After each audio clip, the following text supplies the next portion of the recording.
E aí, galera do oitavo ano, tudo tranquilo com vocês? Espero que sim, que todos estejam muito bem. Estamos aqui para mais uma vez uma aula de língua portuguesa, pessoal, comigo, professor Marcos. Então você já sabe aquele ritual de sempre, não é? Você vai lá, corra agora, pegue lá seu caderno, seu lápis, seu cuscuz. Professor, cuscuz de novo, esse é o horário de comer cuscuz, tá? E aí você já deixa ele do lado para você não ter que sair no meio da aula e não perder nenhum momento, não perder nenhuma explicação, tranquilo? Então, vem comigo aqui e vamos agora aprender, saber qual vai ser o nosso descritor de hoje.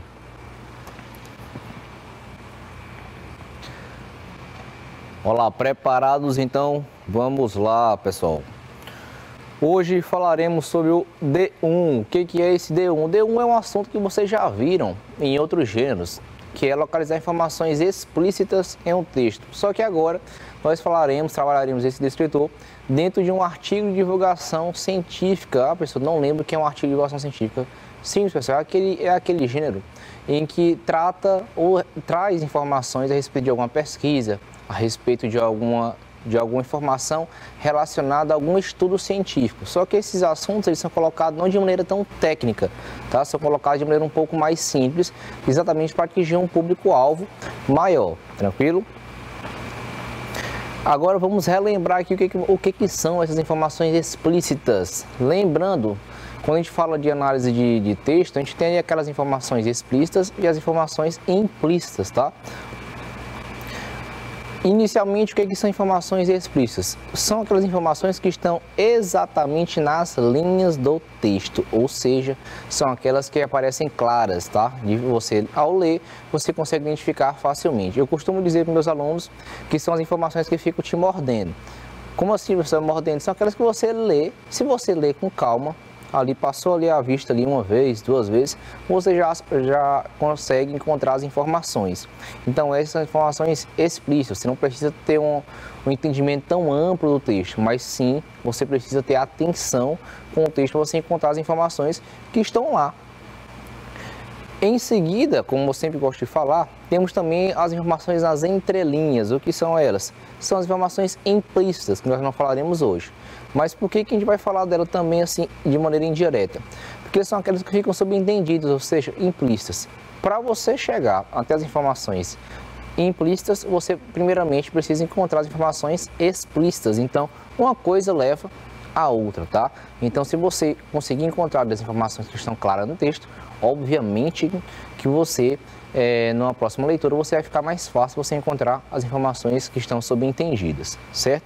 Professor, e agora qual o segredo para eu conseguir encontrar essas informações, principalmente as explícitas, que são as que a gente vai ler e vai conseguir encontrar na aula de hoje? Sim, meu filho, você vai ter que ler e reler. Professor, não tem outro jeito não, se eu amassar aqui, rezar, orar, não, vai não, filho. O único jeito que tem para você conseguir identificar informações em um texto simples é ler. Se você não ler, sinto muito, é impossível você conseguir encontrar qualquer informação que seja, tá? Só que essa leitura, pessoal, deve ser feita com calma. Você vai ler. Eu sempre sugiro para que vocês irem grafando o texto. Pessoal, mesmo que seja um livro, eu vou grafando. Você até pode, desde que seja com lápis, você não marca tão forte, e depois você apaga, porque esse livro vai ser passado para um próximo aluno, certo? Mas nunca faça de caneta. Agora, se for uma prova sua, alguma atividade, pode riscar ali tranquilamente de caneta fazendo suas anotações.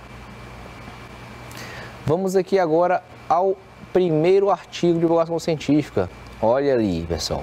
Maioria dos pulmões se recupera bem após Covid-19, conclui estudo. Professor, Covid de novo, meu filho, não acabou ainda não, tá?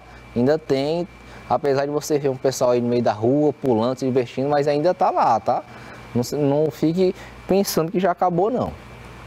Aqui logo embaixo tem, pesquisa acompanhou 124 pacientes em uma clínica pós-tratamento. Lembre-se, ó, como é um artigo, vai tratar do resultado de alguma pesquisa, tá?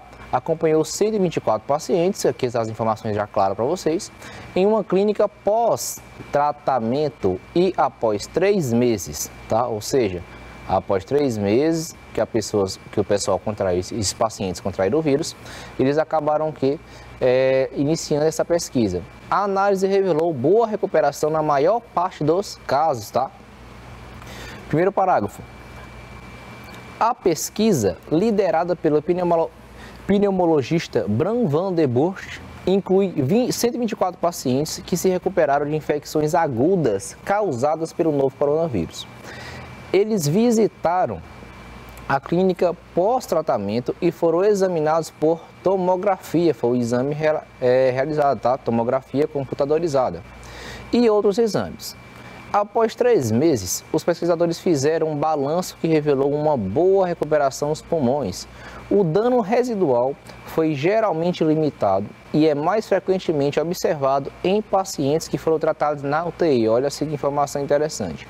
Quando ele diz aqui que a maioria houve recuperação nos pulmões e que esse dano residual, ou seja, quando fica ali algumas sequelas nos pulmões, tá? Ele foi geralmente limitado, tá? Geralmente, ou seja, não foi somente, tá? Limitado e mais frequentemente observado em pacientes que foram tratados na UTI, ou seja, aqueles que chegaram até a UTI ficaram ali com algumas sequelas, alguns, tá? Ficaram com algumas sequelas ao longo do tempo. Não que ele não vai se recuperar, tá, pessoal? Não fiquem espantados, não. Mas é que o foco dessa pesquisa era analisar aqui como é que ficariam os pulmões dessas pessoas após esse período, tá? Professor, mas aí como é que eles analisaram, como é que foi essa divisão? E é isso que eles vão mostrar logo aqui, ó. Os pacientes foram divididos em 3 categorias para o estudo. Um grupo de internados na UTI, outro de internados na enfermaria no hospital e, finalmente, um grupo com pacientes que puderam ficar em casa, mas apresentaram sintomas persistentes que justificaram o seu encaminhamento ao médico de família. Ou seja, temos 3 grupos. Olha aqui os 3 grupos claros. Temos o primeiro grupo.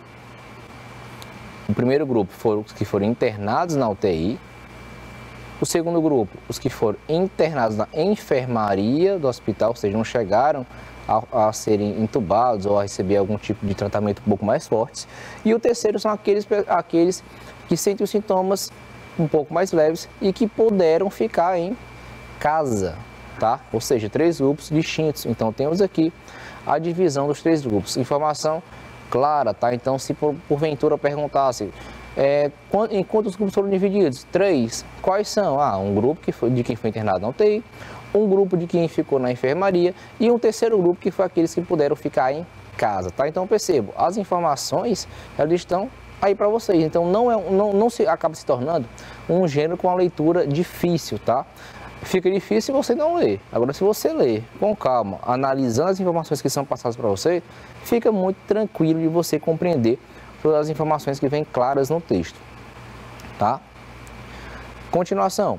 As queixas mais comuns após 3 meses são fadiga, falta de ar e dores no peito, ou seja, 3 meses após esse período, né, que a pessoa teve a doença, ela teve 3 sintomas, tá? Ou queixas.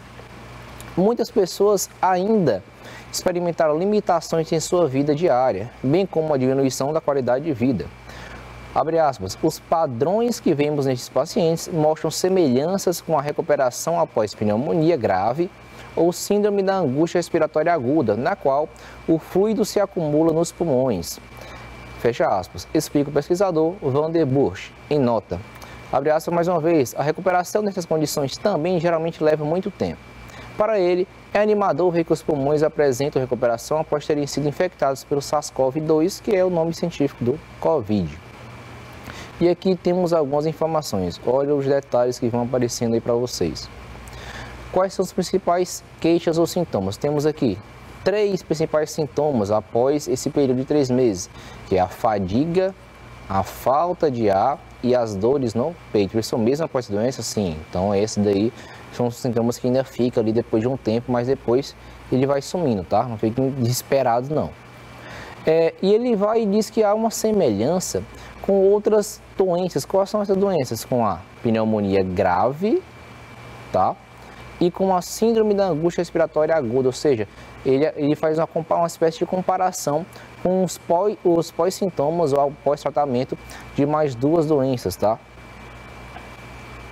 Então, é uma similaridade com outras doenças, uma espécie de comparação. Então, informação nesse parágrafo, principais sintomas e uma comparação ali em termos de resultados com outras 2 doenças, tá? Então, mais uma vez, informações claras no texto. Você não precisa fazer uma leitura tão profunda, não precisa ficar pensando nas informações, não. Elas já estão lá. Logo, por último, no penúltimo parágrafo temos: o estudo também revelou que os pacientes que foram encaminhados por causa de seus sintomas persistentes para uma clínica de tratamento após a infecção apresentaram a pior recuperação no período, ou seja, bora lá. O estudo também revelou que pacientes que foram encaminhados por causa de seus sintomas persistentes, ou seja, os sintomas que teimaram em continuar, tá? Foi o que aconteceu, eles apresentaram a pior recuperação durante o período.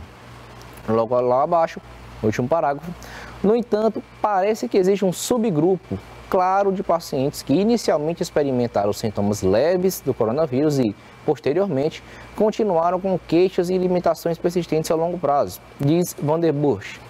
O que é surpreendente é que quase não encontramos anomalias nos pulmões desses pacientes. Considerando a variedade e gravidade das queixas e o tamanho desse subgrupo, há uma necessidade urgente de novas pesquisas sobre as aplicações e opções de tratamento. O que ele está deixando claro aqui, pessoal? Perceba o seguinte, esse último parágrafo é importante porque percebemos o seguinte, que lá na parte anterior existiam 3 grupos. E aqui ele diz que há um quarto grupo, ou um subgrupo, que ainda não foi estudado. Mas por que ele não foi estudado e por que chama a atenção? Porque são pacientes que inicialmente experimentaram sintomas leves, não tiveram nenhum agravamento. Só que logo após o encerramento, quando ele acabou a doença, assim, em termos de análise, continuaram com queixas e limitações persistentes, ou seja, mesmo após a doença, eles continuaram se queixando de dores, tá?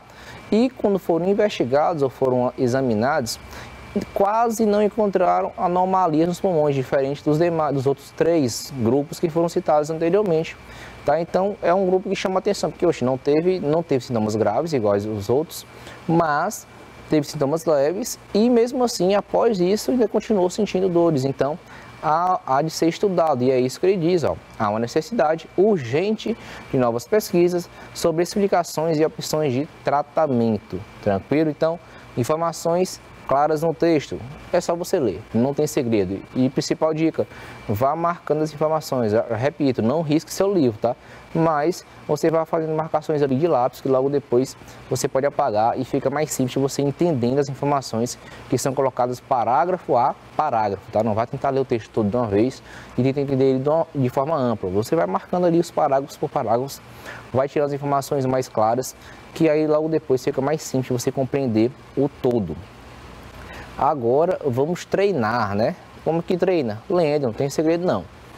Na próxima temos o seguinte: hospitalização por Covid-19 é 34% menor entre pessoas fisicamente ativas. Opa, peraí, então quer dizer, se eu pratico esporte, se eu tenho alguma atividade física, provavelmente eu vou ter menos chance de ficar hospitalizado? De acordo com a pesquisa, sim, mas vamos ver que pesquisa é essa e como que ela abordou esse assunto, como que foi feito. Pesquisador da USP conduziu levantamento online com 938 brasileiros com diagnóstico confirmado por RT-PCR ou teste sorológico, ou seja, já temos informações claras aqui, ó. Foi pesquisador da USP que conduziu um levantamento online, tá? Foi feita uma pesquisa online com quantos brasileiros? 938, tá? Primeiro parágrafo. Resultados de uma pesquisa online feita com 938 brasileiros que contraíram Covid-19 apontam que a prevalência de hospitalização pela doença foi 34,3% menor entre os voluntários considerados suficientemente ativos. E o que são suficientemente ativos? Ou seja, são aqueles que antes da pandemia praticavam semanalmente ao menos 150 minutos de atividade física aeróbica de intensidade moderada ou 75 minutos de alta intensidade, ou seja, aqueles que antes do surto da pandemia, eles já praticavam algum tipo de atividade física, tá? Próximo parágrafo, o questionário foi respondido entre os meses de junho e agosto por indivíduos de ambos os sexos e diversas idades que tiveram infecção pelo SARS-CoV-2, confirmada pelo teste molecular ou sorológico. Do total de participantes, apenas 91, ou seja, 9,7%, precisaram ser hospitalizados, ou seja, do número de 938, somente 91 foram os que tiveram que ir realmente ao hospital e ficar internado, tá? Os dados completos do estudo, que contou com o apoio da FAPESP, que é a Fundação de Amparo à Pesquisa do Estado de São Paulo, foram divulgados na plataforma Medicx, em artigo ainda sem revisão por pares. As respostas analisadas por modelos estatísticos e, como esperado, a prevalência de hospitalização maior entre os homens, os idosos, 65 anos ou mais, os voluntários obesos ou com sobrepeso e o de menor nível socioeconômico e menor escolaridade, ou seja, há uma sequência de pessoas que majoritariamente são as que ficam mais, entre aspas, vulneráveis, que tiveram maior resultado. Quais foram elas? Quais foram a prevalência de quem ficou hospitalizado? Lembrando, os homens, os idosos, os voluntários obesos ou com sobrepeso, tá? E os de menor nível socioeconômico e menor escolaridade, tá? Ou seja, a chega das pessoas mais pobres. Contudo, mesmo após descontada a influência destes fatores de risco no resultado final, foi possível observar uma redução de 34,3% na prevalência de hospitalização no grupo suficientemente ativo. Quando foram comparados apenas os voluntários que precisaram ser hospitalizados, o nível de atividade física pré-pandemia não conferiu proteção. Opa, que informação importante, ó. Se comparado somente com os que ficaram realmente hospitalizados, essa parte de fazer atividade física, ela não conferiu proteção em termos de tempo de internação, ou seja, o tempo foi o mesmo para quem faz atividade ou para quem não fazia. Internação, intensidade dos sintomas e necessidade de suplementação de oxigênio ou de intubação. Então, não variou para aqueles que ficaram internados, tanto faz quem praticava atividade física ou não, o período foi o mesmo, tá? Agora já vimos as informações no texto, agora é a vez de vocês. Primeira questão, isso eu já falei anteriormente, quem prestar atenção vai responder isso aqui rapidinho. Segundo o texto, o que são voluntários suficientemente ativos? Analisem as alternativas, tá? Risque aí a sua TV. Vou dar o tempinho para você pensar, logo mais eu volto corrigindo e dando a resposta. Pensem aí.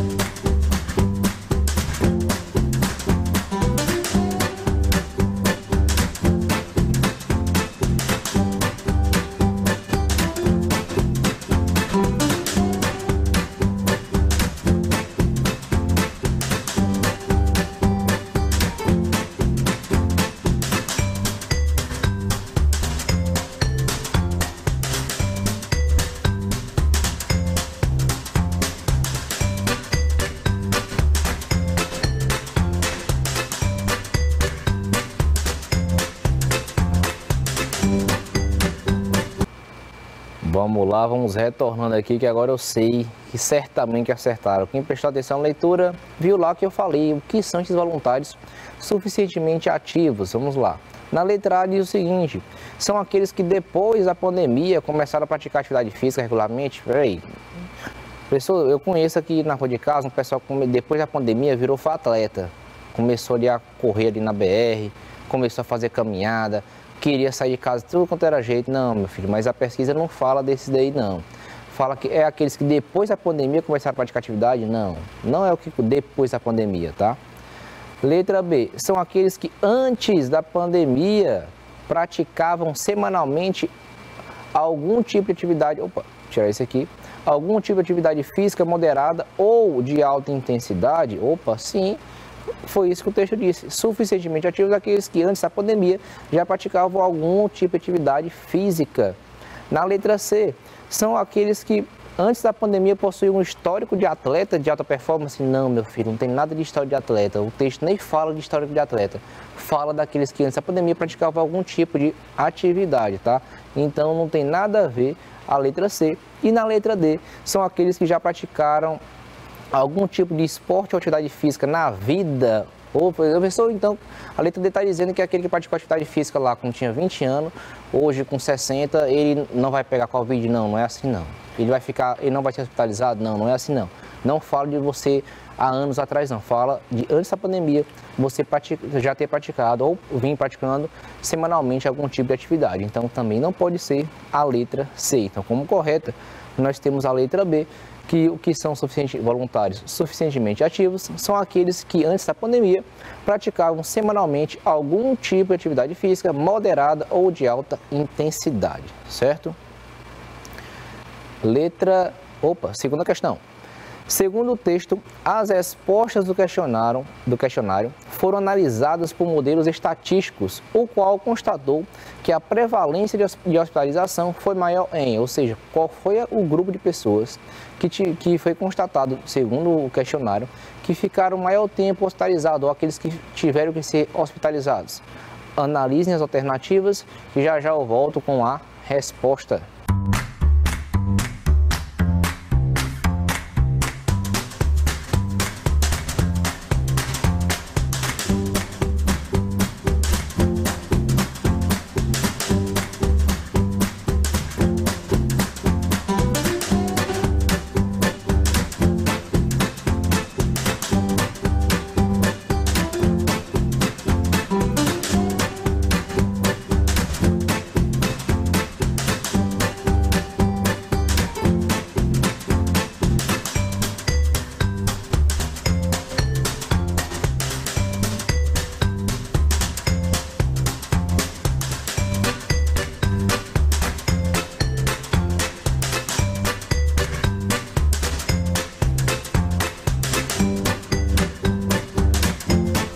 Pronto, bora lá, voltando aqui, certeza que aqui também acertaram, não é possível. Se prestar atenção no que foi falado, há ali um grupo de pessoas, ou aqueles que no questionário, foram os que teve a prevalência de hospitalização, ou seja, aqueles que tiveram que ser hospitalizados. E quais foram, tá? Vamos ali da letra D para a letra A. Na letra D diz que os que ficaram hospitalizados foram jovens, obesos, pessoas com menor grau de instrução e dependentes químicos. Não, se prestarmos atenção, o texto não fala ou não cita lá os jovens, o texto não cita os dependentes químicos, ele até cita os com menor grau de instrução, mas ele cita de uma outra forma, tá? Letra C, foram as mulheres jovens? Não, aí já começa errado, porque ele não diz que foram as mulheres, a prevalência não é, no caso, as mulheres, tá? Na letra B, foram os homens, homens sim, professor, adultos, idosos, fumantes e com menor grau de escolaridade. Aqui quase certo, porque ele não cita os adultos, tá? E não cita os fumantes, e não coloca isso daí no grupo de prevalência de hospitalização. Então, como correta, temos ali a letra A, homens, idosos, os obesos, pessoas com menor nível socioeconômico e menor escolaridade foram as que ficaram mais hospitalizadas, que tiveram que ser hospitalizadas, certo? Agora vamos aqui, pessoal, lá para a página 184 do seu livro. Por que a 184? Porque lá na página 187 tem ali uma pergunta, em questão 2. A mensagem na garrafa é um artigo de divulgação científica que foi publicado no site da revista Ciência Hoje, na seção Física Sem Mistério. Letra A. De que modo o autor do texto conseguiu os dados científicos que divulga no texto? Professor, como é que eu vou saber? Simples. Você, logo aqui na 184, você suba um pouquinho a sua vista, que terá lá em cima, ó, as informações dizendo quem que é o autor. Olha lá, os cientistas tentam há muitos anos estabelecer comunicação com o universo, além dos limites do sistema solar, em busca de outras formas de vida. Pesquisas, mais uma história de pesquisa, têm sido feitas envolvendo cálculos complexos sobre as distâncias que nos separam de outros corpos celestes e sobre as dificuldades infinitas para superá-las. O autor do texto a seguir é o quê? Um físico. Fala do que tem acontecido nessa área da ciência, tá? Então, a gente já sabe aqui, pelo começo lá, a introdução do texto, de que modo o autor do texto conseguiu os dados científicos. Pessoal, não tem dizer como ele conseguiu, mas se ele já é um físico, pessoal, muito provavelmente, tá? Pelo fato de ser físico, esse artigo aí já faz parte dos seus estudos, tá? Então, simples, se ele é da área, então ele consegue ali dados ou estudos da sua própria área, ou ele até mesmo faz ali os seus estudos, certo? Letra B. Pelo assunto abordado e pelo site onde foi publicado, A que público se destina esse texto? O professor não ouvi qual é o site, a gente já sabe aqui, ó. Foi publicado no site, na revista Ciência Hoje, na seção Física Sem Mistério. Agora aí eu vou dar tempo para você pensar. Você aproveita, copia a letra A e vê ali agora, pensa na letra B. Pelo assunto abordado e pelo site, pelo site onde foi publicado, a que público se destina o texto, ou seja, quem é o público-alvo, foi feito, entre aspas, para quem lê, para quem que vai ler esse texto. Pensa aí que já eu volto com a resposta.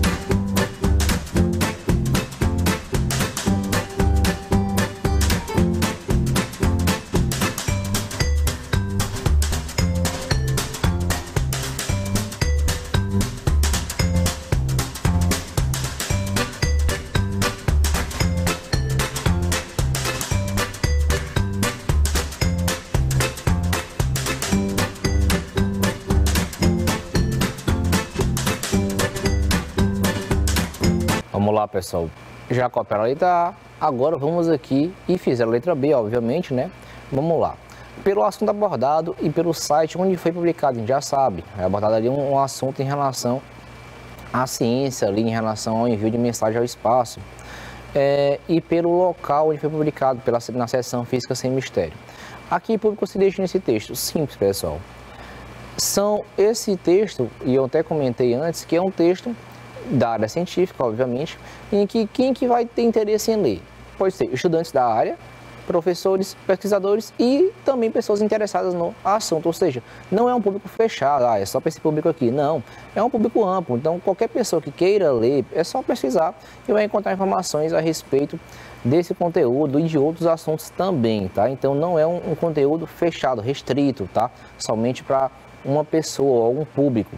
Então aqui pode ser para estudantes da área de física, de ciências afins, professores, pesquisadores interessados no assunto. Letra C. De que modo o título da seção Física Sem Mistério se relaciona com a finalidade de um artigo de divulgação científica? Para quem prestou atenção, eu falei lá no começo, pessoal, lá no comecinho eu disse qual é a finalidade de um artigo de divulgação científica e eu praticamente dei a resposta a essa questão aqui. Então você pensa bem aí, analisa pelo que foi dito, pelo que a gente já leu aqui e qual seria a função de um artigo de divulgação científica. Pensa aí que já eu volto com a resposta.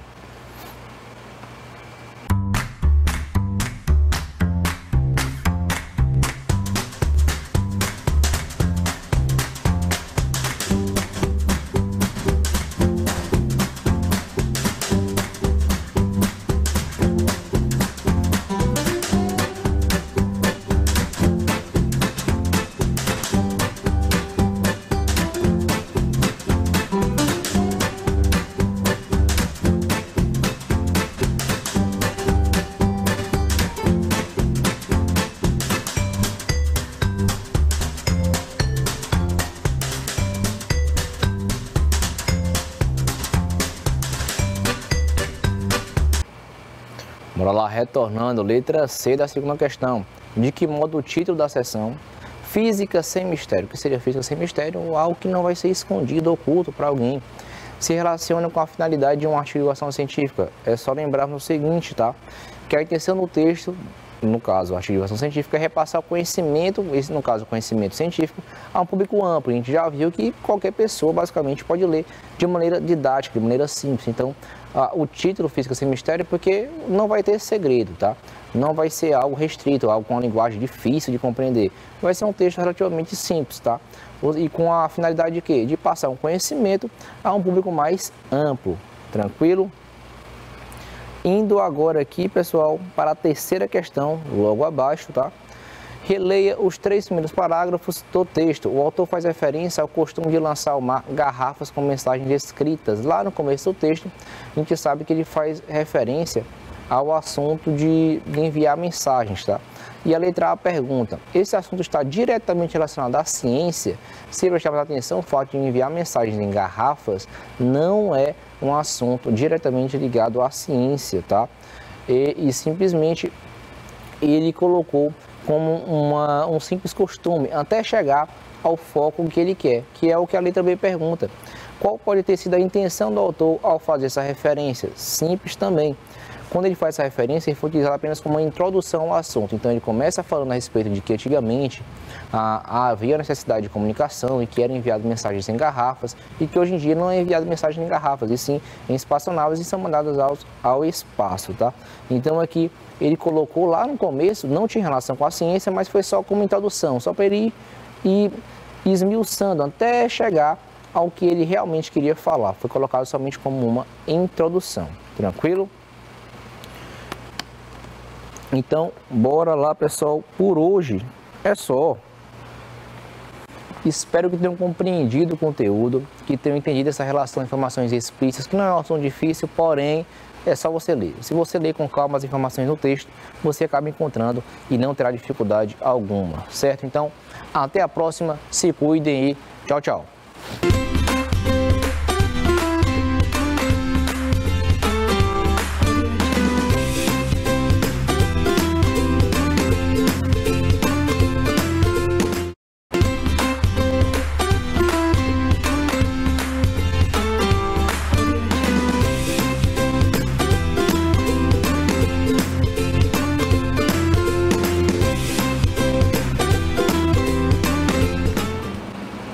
E aí, galera do oitavo ano, tudo tranquilo com vocês? Espero que sim. Estamos aqui mais uma vez para a aula de língua portuguesa comigo, professor Marcos. E antes de iniciarmos a nossa aula, deixa eu aqui deixar meu abraço, tá? Ou cotovelada, vocês escolhem, para os meus alunos lá do oitavo ano da Escola RN Monteiro Santana, que ficam cobrando: professor, o senhor não mandou alô pra gente, nunca mais mandou alô. Então hoje vai meu abraço ou uma cotovelada para alguns, tá? Para vocês não ficarem me cobrando depois, tá? Mandando mensagem: professor, você não me deu mais nenhum recado pra gente. Então está dado o meu recado, tranquilo? Então hoje vamos ali saber qual vai ser o nosso descritor. Então vem comigo aqui para a gente compreender qual vai ser o nosso assunto de hoje.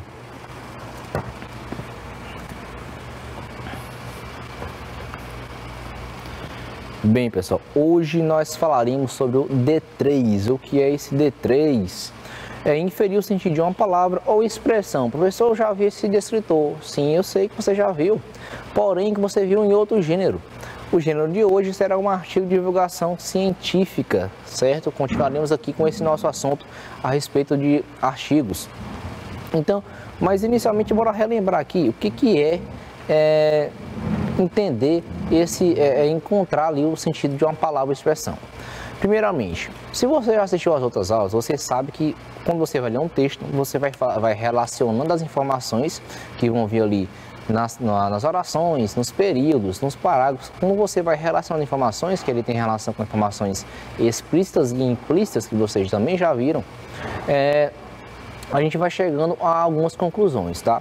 Então, às vezes, tem ali alguma palavra ou outra que você não compreende e você nem sempre está com dicionário ou com celular ali no ponto para você pesquisar o significado dela. E às vezes, até quando você pesquisa o significado dela, você acaba ficando em dúvida, tá? Porque uma palavra pode ter mais de um significado, dependendo do seu contexto, tá? Então, inicialmente, quando você vai inferir esse sentido de uma palavra, você vai relacionar informações até chegar a essa palavra, até chegar ao significado dela. E o que seria inferir essa informação? Seria realizar um raciocínio com base em informações já conhecidas, ou seja, informações que vocês já leram, a fim de chegar a informações novas. Então você vai fazendo essa inferência, vai inferindo informação até chegar a outra informação, até chegar a outra informação, até tirar a sua conclusão. Então essas informações, juntamente com as palavras que você às vezes não conhece, vão lhe dar um norte para você compreender o assunto em si. E como eu já falei anteriormente, geralmente essas expressões são expressões desconhecidas, tá?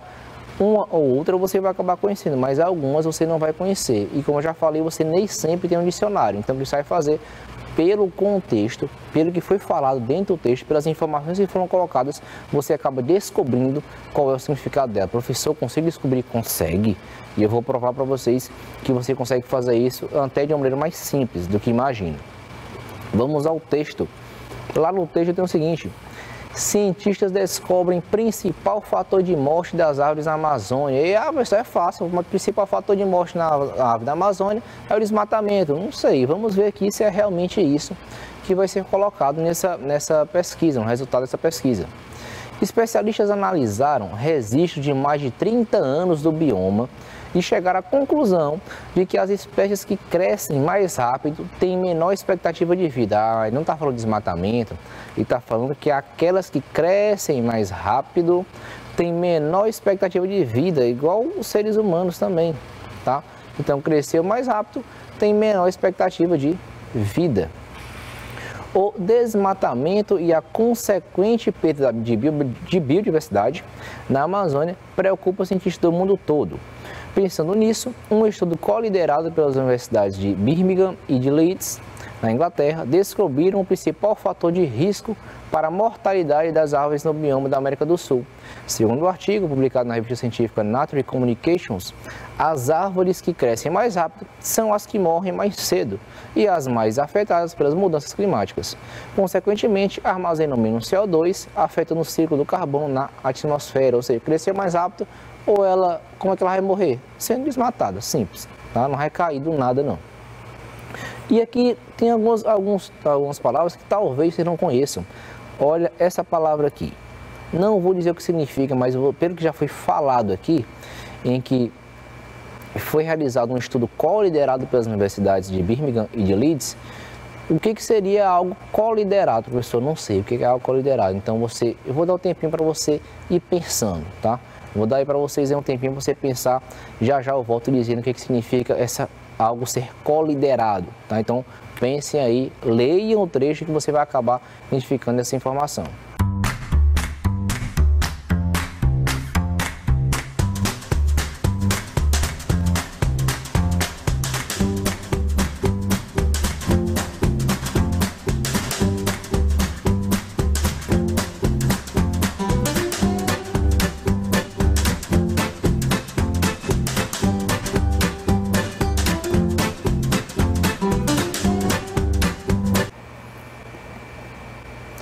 E aí, já descobriram que é algo co-liderado? Pessoas descobrindo ainda não. Então, olha aqui. Lá no começo ele diz, ó, o desmatamento e a consequente perda de biodiversidade na Amazônia preocupa cientistas do mundo todo. Então, fala da preocupação de alguns cientistas, tá? Então, o que eles fizeram? Pensando nisso, ou seja, pensando nessas preocupações, tá? Um estudo co-liderado pela Universidade de Birmingham e de Leeds. Opa, o que é algo co-liderado, professor? Simples. O que é liderar algo? É você tomar a frente de algo, fazer algo à frente dos outros. Então, nesse caso, ou comandar algo. Nesse caso aqui, co-liderado, pessoal, quer dizer que é uma liderança conjunta, tá? Ou seja, essa liderança conjunta foi realizada por essas duas universidades, tá? Então, essas duas universidades co-lideraram o estudo, ou seja, não é nenhuma que é a principal nem a outra, são as duas que foram co-liderando esse estudo, tá? Então, o co-liderado é essa liderança conjunta. Então, já tem aqui claro no texto, ó, as duas universidades que realizaram o estudo, então elas co-lideraram essa pesquisa. Lá na frente tem o seguinte: a equipe analisou registros de mais de 30 anos coletados pela rede internacional Rainforest. Eles incluem informações de 189 áreas de 1 hectare cada, que foram visitadas e monitoradas por 3 anos. A cada visita, os pesquisadores mediram todas as árvores acima de 10 centímetros de diâmetro, bem como sua condição. No total, mais de 124 mil árvores vivas foram monitoradas e 18 mil mortes registradas e investigadas. Quando elas morrem, o pesquisador segue um protocolo fixo para desvendar quais foram as causas. Isso envolve um trabalho forense detalhado e equivalente ao enorme esforço conduzido por investigadores qualificados de uma dezena de nações. Observa o pesquisador Oliver Phillips, da Universidade de Leeds. Então, quais são, pessoal, as palavras aqui que eu não consigo entender, quais são as palavras que eu vou ter que identificar? Lá nesse trecho aqui, ó, temos o seguinte, temos aqui a palavra monitorada, tá? E inicialmente, o que significa ser monitorado? Ele diz que esses estudos incluem informações de 189 áreas, tá?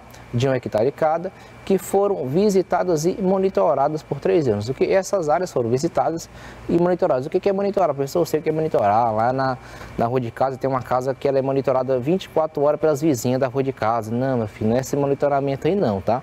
Mas tem relação.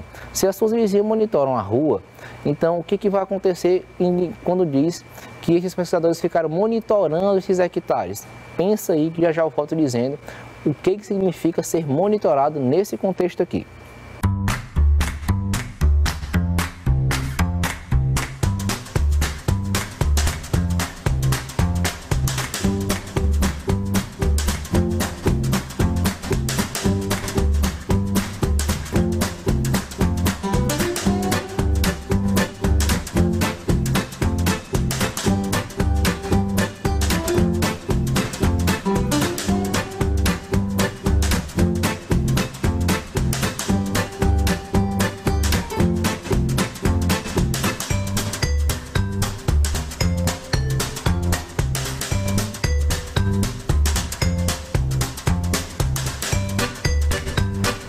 Então já descobriu o que significa ser monitorado? Bora lá!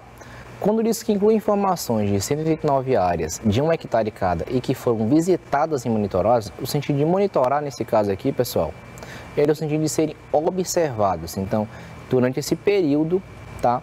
Elas foram durante 3 anos, elas foram monitoradas, foram visitadas, monitoraram, fizeram ali algumas análises, tá? Então, trabalho científico é um trabalho também realizado através de observação, através de pesquisa e muita observação. E logo abaixo temos aqui mais um trecho, ó, o nome desvendar, começando aqui, ó. Quando elas morrem, no caso as árvores, o pesquisador segue um protocolo fixo para desvendar quais foram as causas. Opa, professor, desvendar, o que é desvendar? É tirar a venda, mas nesse contexto significa tirar a venda? Pensa aí o que vai significar essa palavra desvendar quais foram as causas. Essa aqui é mais simples. Pensa aí que já eu volto com a resposta.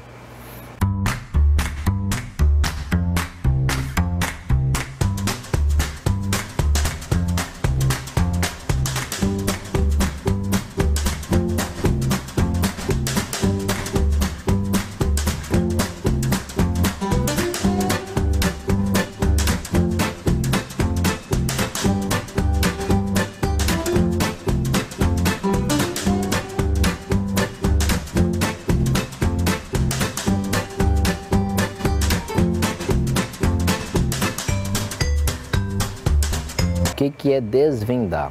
Essa aqui é mais fácil. Quando elas morrem, o pesquisador segue um protocolo fixo para desvendar quais foram as causas. Opa, então vai desvendar para descobrir as causas. Eita, descobrir, simples, meu amigo. Então, desvendar significa descobrir quais foram as causas, tá? Então, nesse contexto, o termo desvendar não é tirar a venda não, tá? É simplesmente descobrir quais foram as causas das mortes. E agora vem para o trecho mais difícil. Por que é mais difícil? Aqui tem, isso envolve um trabalho forense detalhado e equivale a um enorme esforço conduzido por investigadores qualificados de uma dezena de nações. O que significa esse trabalho forense? Para você que já viu CSI, que já viu Lúcifer, professor, não posso falar esse nome aqui dentro de casa não. Eu entendo, quando eu cheguei em casa também dizendo que Lúcifer era legal, também ficaram sem entender. Mas o que significa esse trabalho forense? Você que é fã de CSI vai acabar descobrindo facilmente o que é esse trabalho forense, tá? Se você não conhece o que é CSI, então você analise aqui as informações que foi colocado no texto e você vai descobrir o que significa esse trabalho forense. Pense aí que já eu volto com a informação.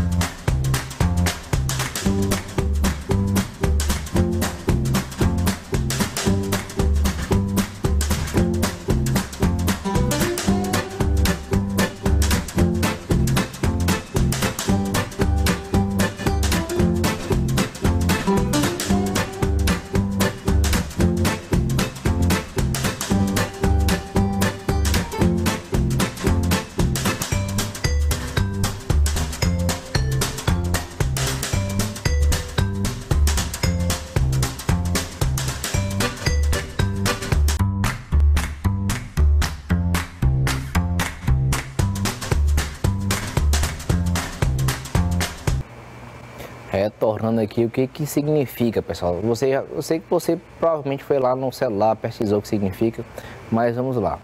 Esse trabalho forense, ele é feito para algo. Foi feito para quê? Para acabar descobrindo quais foram as causas. Então, esse trabalho forense, pessoal, ele até diz aqui, ó, tem que ser algo detalhado, tá? E exige, ou equivale ao enorme esforço conduzido por quem? Investigadores. Aí você pensa, investigador faz o quê, professor? Sim, meu filho, investigador, ele investiga, tá? Não existe outra coisa que ele faça, não. Então, investigador, eles vão, o que é esse trabalho forense? Eles vão investigar, mas investigar o quê? Buscar por pistas, até descobrir quais foram essas causas. Então, você que já você sai, acertou isso aqui facilmente, o que significa trabalho forense, certo? Então, perceba, pelo contexto, ele vai dando algumas informações para você. A gente descobriu aqui que é algo realizado pelo investigador.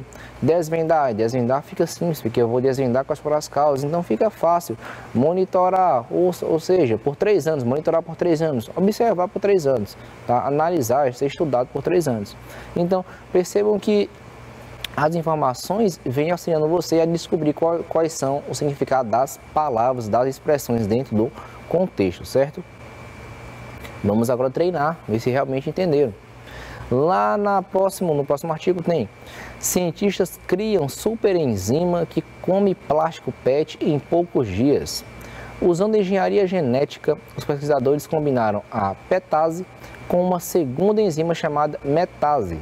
Juntas, elas devoram o tereftalato de polietileno rapidamente. Mas você quer isso? Não, você vai descobrir aqui.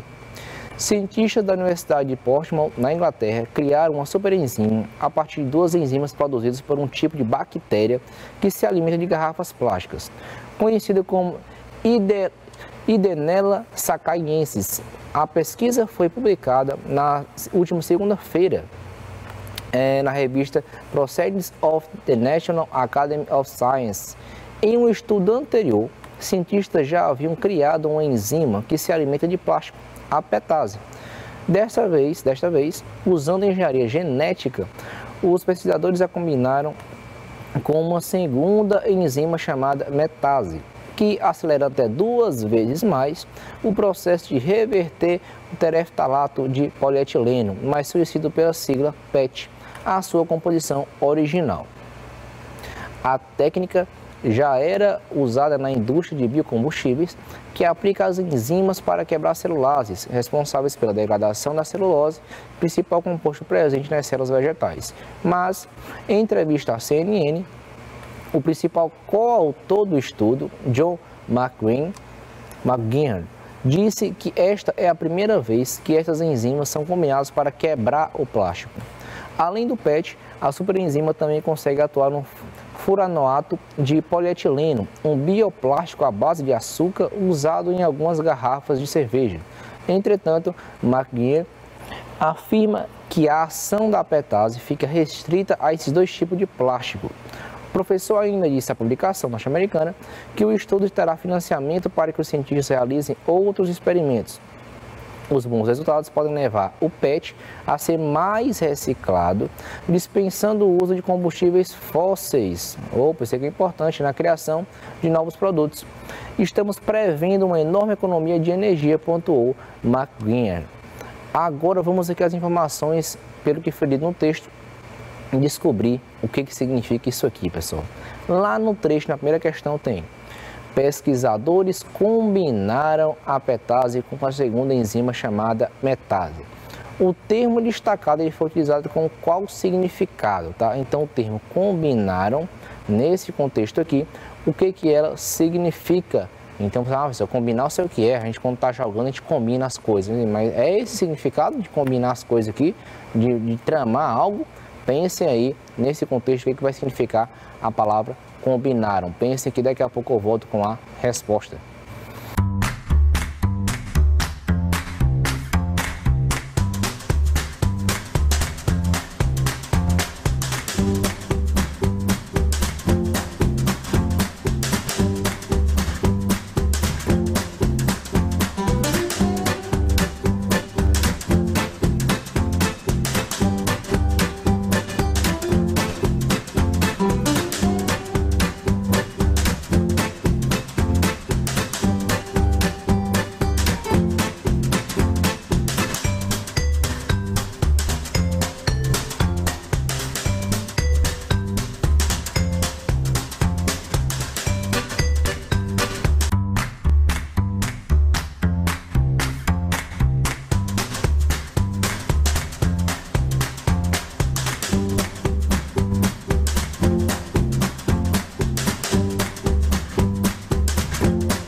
voltando, vamos lá. O que significa combinaram dentro desse contexto? Então, preste atenção no seguinte. Quando diz que pesquisadores combinaram a petase com, olha aqui, com uma segunda enzima, tá? Chamada metase. O que significa o termo combinaram? Meu amigo, olha lá na letra A. Acordo. Ah, professor, é acordo. Marquei a letra A aqui, estou certinho. Porque combinar é fazer um acordo com alguém. Quando eu combino com meu amigo que a gente vai sair, a gente faz um acordo para sair. Meu filho, não é, nesse contexto aí até pode ser, mas nesse aqui não. Quando diz que eles combinaram a petase com uma segunda enzima, não quer dizer que eles a enzima chegou para outra e fez um acordo, não, tá? Quer dizer o quê?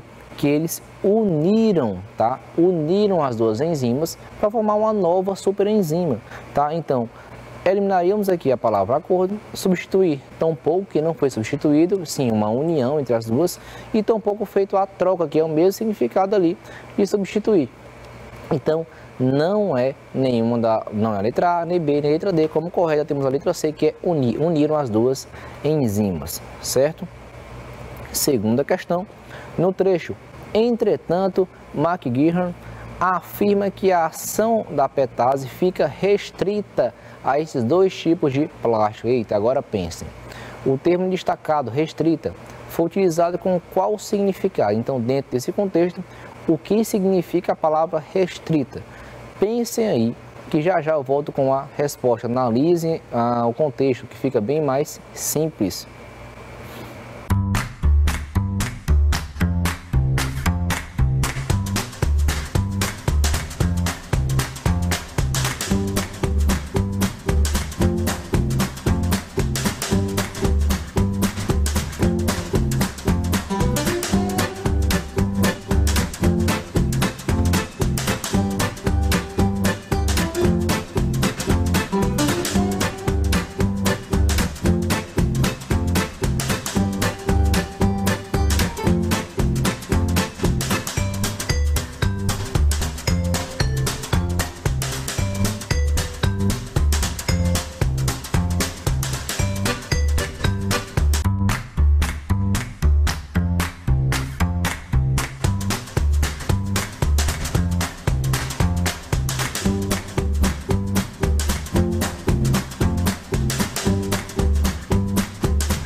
Retornando, pessoal, agora, vamos lá.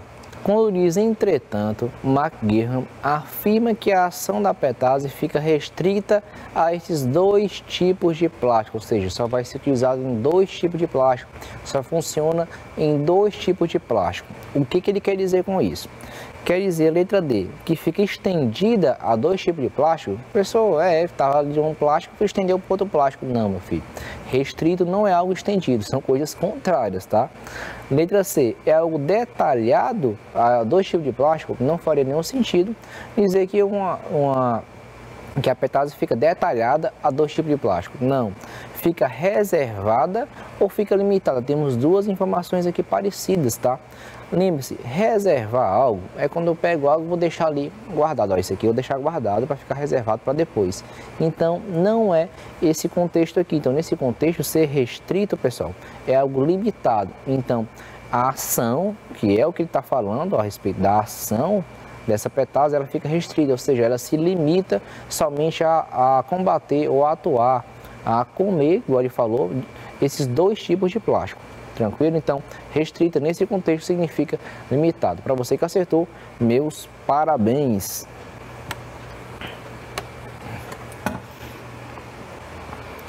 Então, pessoal, por hoje é só. Espero que tenham compreendido essa relação ali das informações que vai auxiliar você a compreender palavras que você não conhece, que aí você acabar identificando o significado delas dentro do contexto, tá? Sempre leia um texto que fica muito mais simples de você tentar acertar o significado da palavra. Não vai sair chutando não, que você vai acabar errando, tá? Então, até a próxima. Se cuidem, fiquem com Deus e tchau, tchau.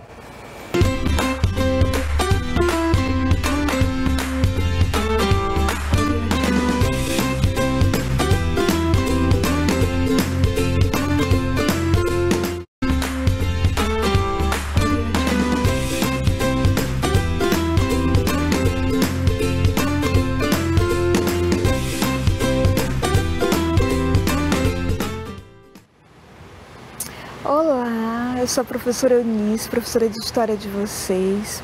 Que hoje vocês tenham um dia abençoado, que hoje seja um dia de aprendizagem. Então, pega o material de vocês, identifica o nosso conteúdo da aula de hoje, procura um local tranquilo para que você possa assistir essa aula da melhor maneira possível. E vamos para a nossa aulinha de hoje.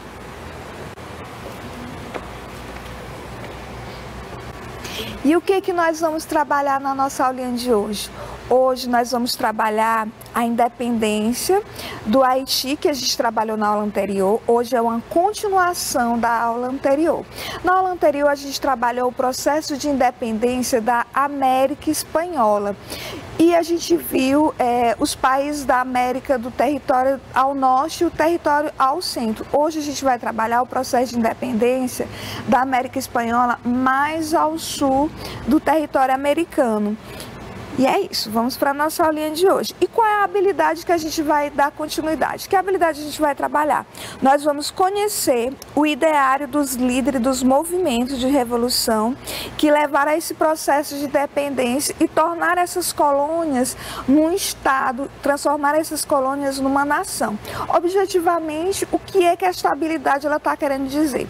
Que nós hoje a gente vai ver quais são as principais ideias daqueles grupos que lutaram para que ocorresse esse processo de movimento de emancipação política dentro da América Espanhola. É isso que a gente vai trabalhar hoje e a gente vai fazer um pequeno retrocesso do que a gente viu na aula anterior, certo?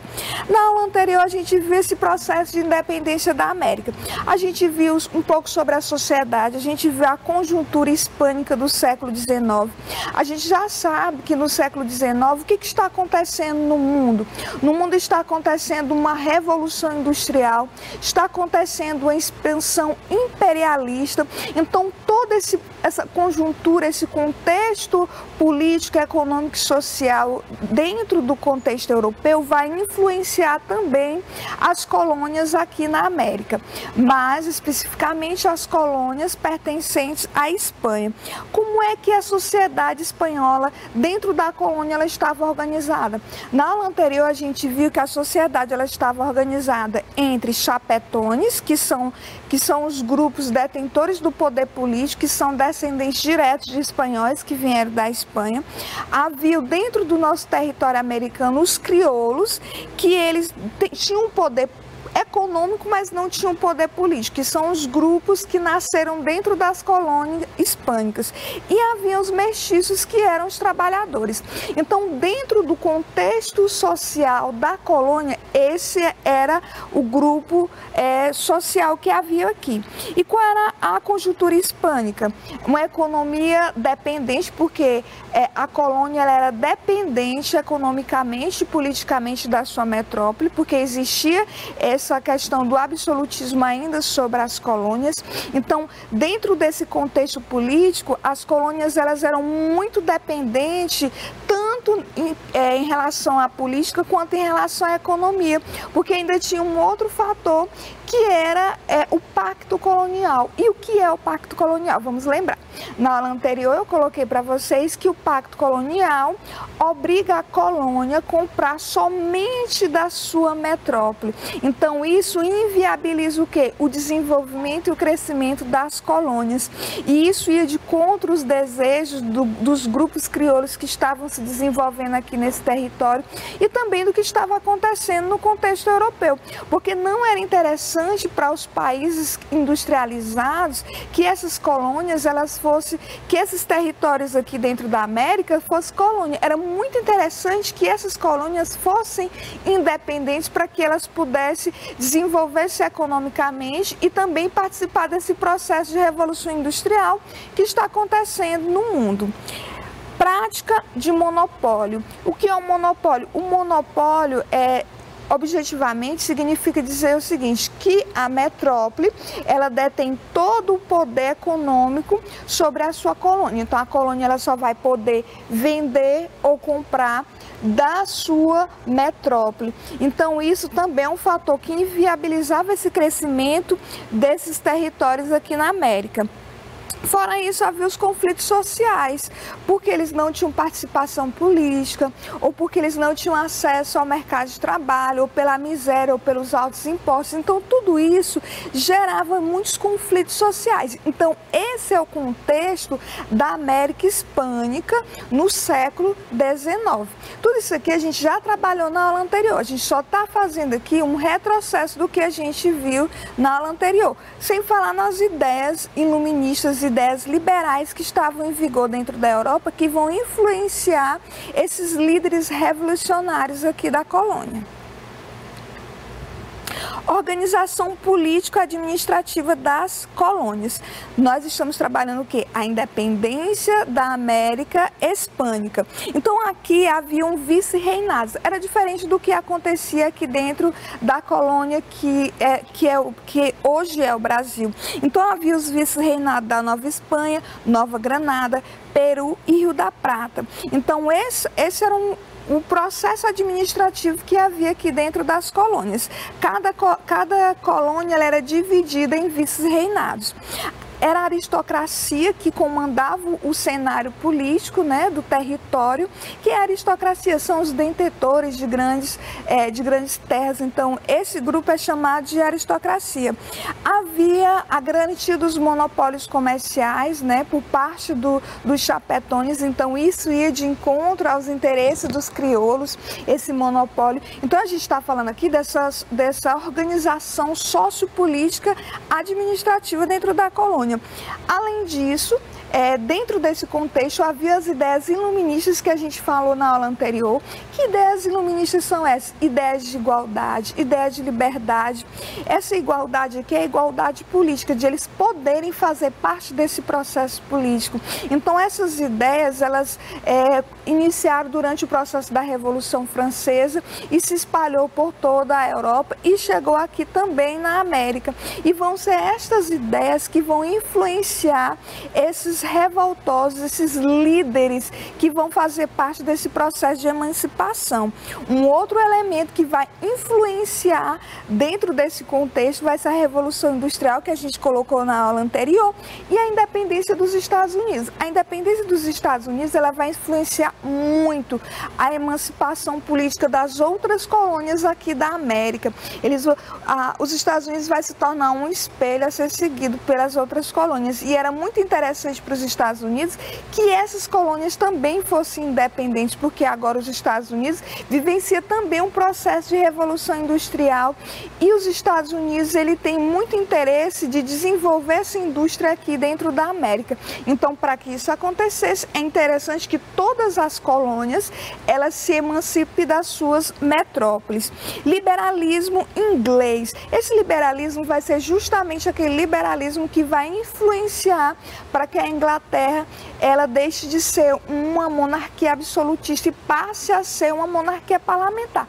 Tudo isso aqui a gente já trabalhou em aulas anteriores. Se você está achando muito complexo essas ideias, você pode estar fazendo uma busca no seu livro de história. Isso aqui tudo está no livro de vocês do 8º ano. Dê uma pesquisada que a gente só está falando desse contexto geral que influenciou esse processo. Então, essas são as motivações para a independência. Os crioulos, eles não tinham acesso aos altos cargos do governo. Então, era um grupo que detinha um poder econômico, porém eles não faziam parte desse processo político e eles estavam ansiosos, desejosos também de fazer parte desse processo político. Então eles vão ser um dos grandes incentivadores para que ocorresse esse movimento de revolta e emancipação do território. Independência na América do Sul. Esse processo de independência na América vai ser influenciado por dois grandes líderes revoltosos, Simón Bolívar e San Martín. Eles tiveram um grande apoio dos Estados Unidos e da Inglaterra. Por quê? Porque ambos tinham interesses industrialistas aqui dentro das colônias. O interesse aqui não era de cunho social, não era de libertação daquele povo pela opressão. Não, o interesse aqui era mais um interesse político-econômico. Então, se os Estados Unidos e a Inglaterra apoiou essas colônias a se tornarem independentes, é porque eles tinham um grande interesse político-administrativo dentro desse território americano. San Martín, ele proclamou a independência da Argentina, do Chile e do Peru. E Simón Bolívar, ele libertou a Venezuela, a Colômbia e o Equador. Então, esses dois líderes, eles foram grandes influenciadores para que esses movimentos ocorressem dentro de todo esse continente americano e muitas colônias se tornassem independentes. Dois grandes exércitos combateram nas lutas pela independência das colônias espanholas na América do Sul. Tropas lideradas por Simón Bolívar, que à direita vocês estão observando, essa imagem ela representa Simón Bolívar, onde ele vai atuar principalmente na região norte, no vice-reino da Nova Granada, que é a atual Venezuela, Colômbia, Panamá e Equador e Bolívia. Então, como eu falei para vocês no início da aula, a Espanha ela administrava diferente as suas colônias, ela dividia em vice-reinados. Então, cada grupo de colônia formava um vice-reinado. Então, a gente tinha aqui a Nova Granada, que era representada por esses países que vocês estão observando. E Simón Bolívar, o que ele defendia? Ele defendia um projeto no qual os países da América se tornassem independentes e se unissem e fossem autônomos, eles não dependessem da economia central. Eles queriam fazer uma federação, ele não queria uma monarquia. Diferente de San Martín. San Martín ele tinha uma ideia diferente após esse processo de independência. Então, Simón Bolívar, ele queria que esses países, essas colônias se tornassem países independentes e formassem uma confederação, que eles se unissem com esse propósito de desenvolver a economia, de desenvolver indústrias no território, de fazer com que houvesse uma maior acesso à igualdade social e vários elementos ligados a esse contexto. Então, as ideias dele, apesar de ambos quererem esse processo de emancipação, as ideias para esse processo eram diferenciadas. Durante esse processo de independência da América do Sul, a Batalha de Boyacá ela foi decisiva para esse processo de independência do Reino de Nova Granada, como eu já falei para vocês, que representa Venezuela, Colômbia, Panamá e Equador. Então, a principal liderança militar no Sul, ela foi liderada por José de San Martín. Ele vai lutar pelos territórios que correspondem hoje à Argentina, Uruguai, Chile e Peru. Então, esse aqui, ele representa o José de San Martín, como eu coloquei para vocês. Esses dois homens, eles foram essenciais para esse processo de emancipação política dentro da América do Sul, principalmente o território da América mais ao sul. Então, as ideias dele, que ideias foram essas? Ideias de liberalismo econômico, ideias de iluminismo. Então, essas ideias, elas vão influenciar esses homens que vão, através dessas ideias, lutar por esse processo de emancipação política. E o que é que San Martín ele defendia? Ele defendia que os países independentes, eles adotassem um regime monárquico, como aconteceu aqui no que hoje corresponde ao Brasil. O Brasil, quando ele se tornou independente, ele teve essa emancipação política em relação a Portugal, mas em seguida ele implantou um sistema político onde vigorava uma monarquia. Então, essa era a ideia de San Martín. A ideia dele é que os países se tornassem uma monarquia para obterem apoio das metrópoles, ou obter apoio desses países europeus que também tinham um regime monárquico. Então, essa ideia é diferente da ideia de Simón Bolívar. Então, a Espanha ela tinha dificuldades para lutar em várias frentes, então ela foi perdendo territórios ao longo desse processo, ao longo da década de 1820, em toda a América. E a partir de 1820, quase todas as suas colônias elas conseguiram vencer durante esse processo de emancipação política. As questões ligadas à luta anticolonial se misturavam aos interesses locais, gerando disputas entre líderes militares, políticos e diferentes outros grupos militares.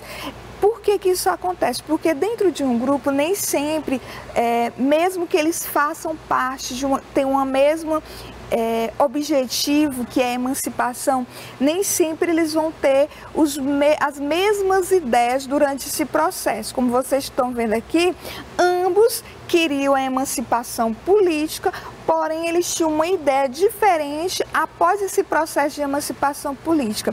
Então aqui vários grupos desejavam essa emancipação política, porém eram divergentes em relação às ideias, tanto os militares, quanto a igreja, quanto outros grupos sociais, porque alguns grupos sociais menos favorecidos desejavam o quê? Uma reforma agrária, desejavam fazer parte da política, desejavam ser considerados cidadãos, desejavam o fim da escravidão.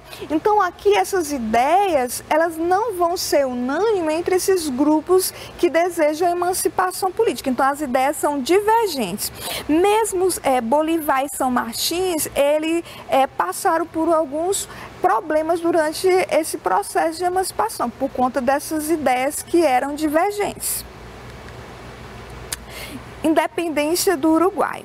Aqui a gente tem à nossa direita José de Artigas, que ele foi um líder durante esse processo. Então o Uruguai ele pertencia ao território do vice-reino do Rio da Prata.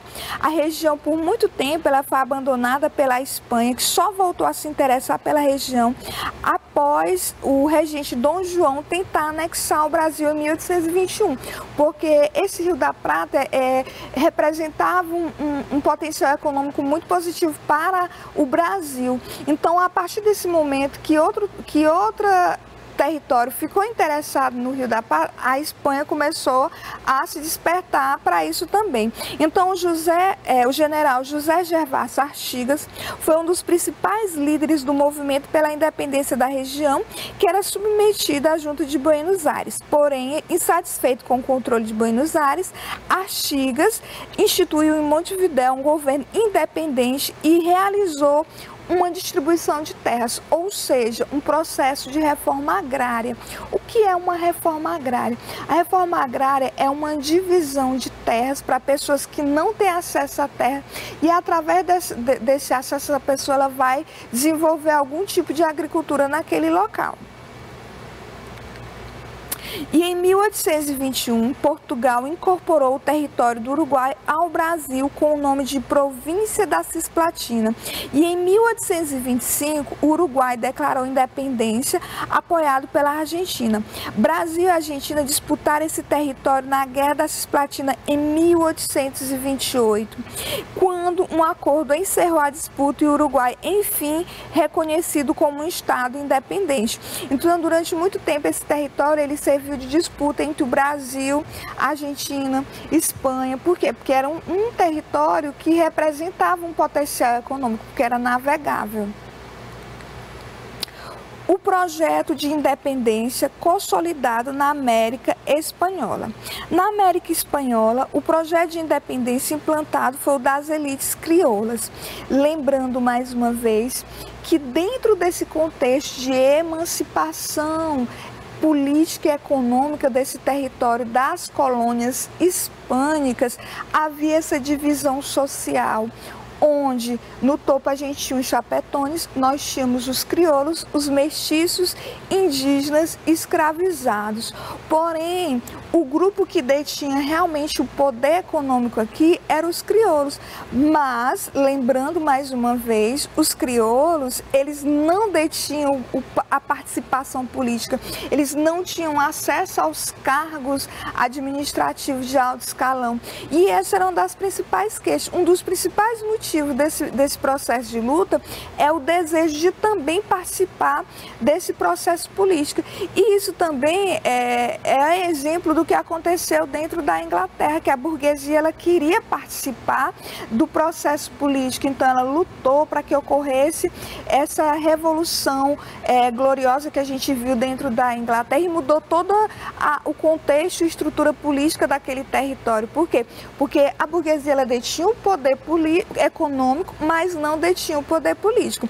Então aqui elementos que se assemelham, porque os crioulos detinham o poder econômico, detinham todo o capital capital necessário, mas não tinha uma ação política, não poderia trazer uma fábrica, não poderia desenvolver coisas que o beneficiasse e desenvolvesse o seu território. Então esse foi um dos elementos chaves para que esse grupo lutasse para que ocorresse esse processo de emancipação dentro da colônia.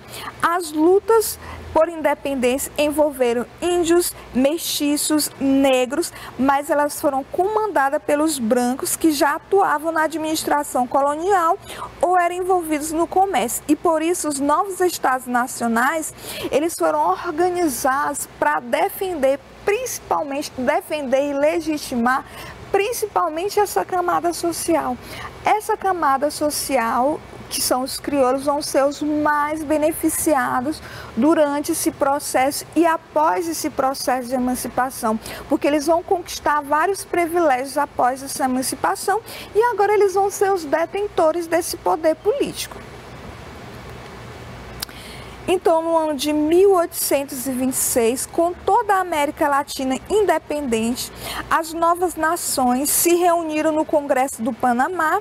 Nele, Simão Bolívar defendia um amplo projeto de solidariedade e integração política e econômica entre as nações latino-americanas. Então, a ideia de Simão Bolívar era reunir esses nascentes territórios, que agora seriam nações, em um projeto de confederados, onde eles desenvolveriam uma economia, uma política que os beneficiasse. Porém, vários países eles não foram a favor dessa união entre esses territórios. Por quê?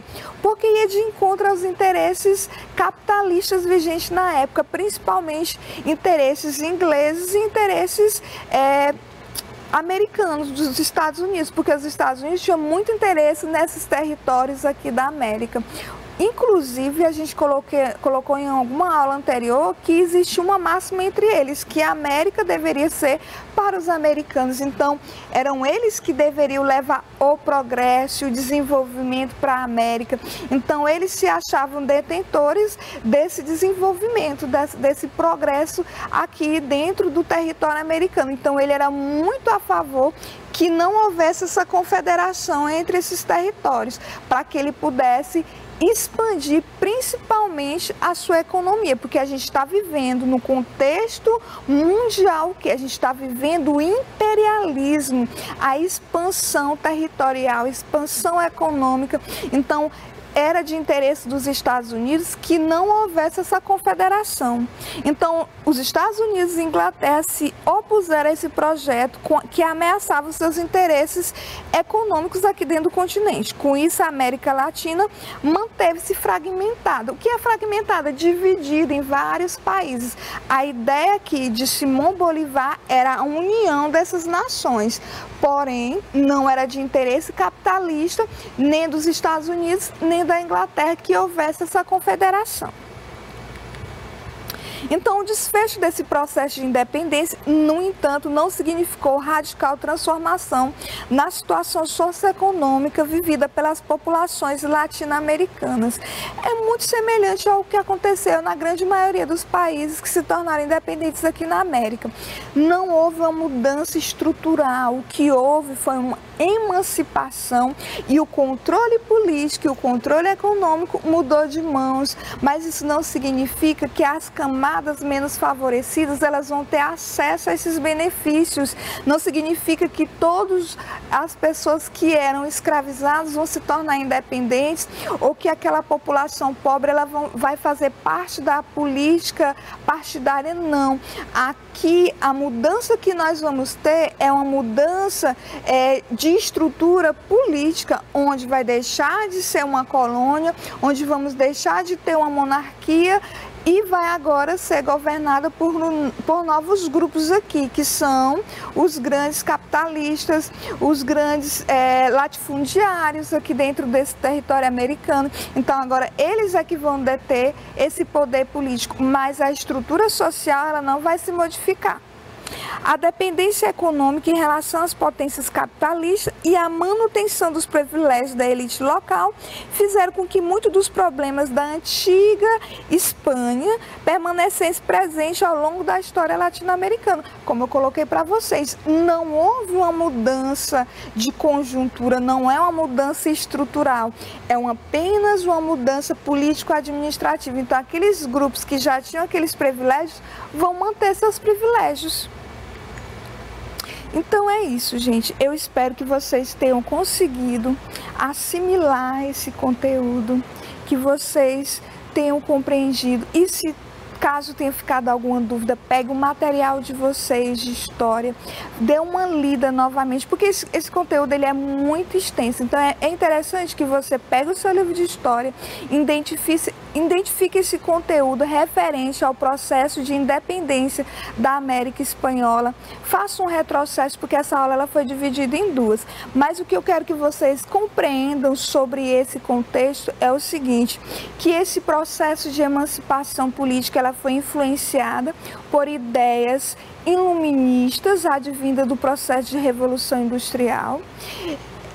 Ela também foi influenciada pelos Estados Unidos, ela foi influenciada pela Revolução Francesa, então ela foi influenciada pelo processo imperialista que estava acontecendo no contexto europeu. Então tudo isso vão ser elementos que vão colaborar para que essas colônias elas também queiram se tornar independentes e também façam parte desse processo. E existiam grupos, né, que desejavam, que ansiavam para esse processo de emancipação política, principalmente os crioulos. Vão ser eles os detentores desse processo de emancipação, vão ser eles que vão levantar essa bandeira e vão se associar a outros grupos de mestiços, de escravizados, de indígenas, mas na prática quem de fato vai ter acesso aos privilégios após esse processo de emancipação vão ser principalmente os crioulos. Por quê? Porque eles representavam a burguesia, eles representavam os grandes latifundiários. Então, após ocorrer esse processo de emancipação, vão ser eles que vão assumir os cargos administrativos e vão, de fato, administrar essas novas nascentes países. E fazendo mais um retrocesso aqui do que a gente estava colocando, a princípio havia a ideia de que essas colônias hispânicas, após esse processo de independência, tornassem uma confederação, né? Se unissem para poder melhor administrar a economia e a política desse território. Porém, não era de interesse nem dos Estados Unidos, nem da Inglaterra. Por quê? Só relembrando, porque estávamos vivendo uma revolução industrial e um processo imperialista. E dentro desse processo de revolução industrial, um dos elementos que é de muito interesse dentro desse processo é o mercado consumidor e matéria-prima. E esses elementos existiam aqui dentro desse território americano. O território americano era um potencial econômico para esses países industrializados. Então, por isso, nem os Estados Unidos, nem a Inglaterra apoiou esse processo de confederação aqui dentro da América do Sul.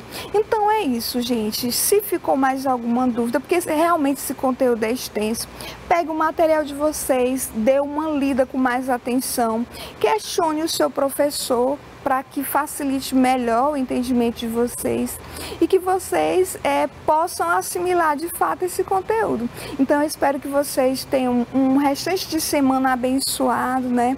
Que vocês consigam desenvolver todas as demandas que vocês se projetaram ao longo dessa semana.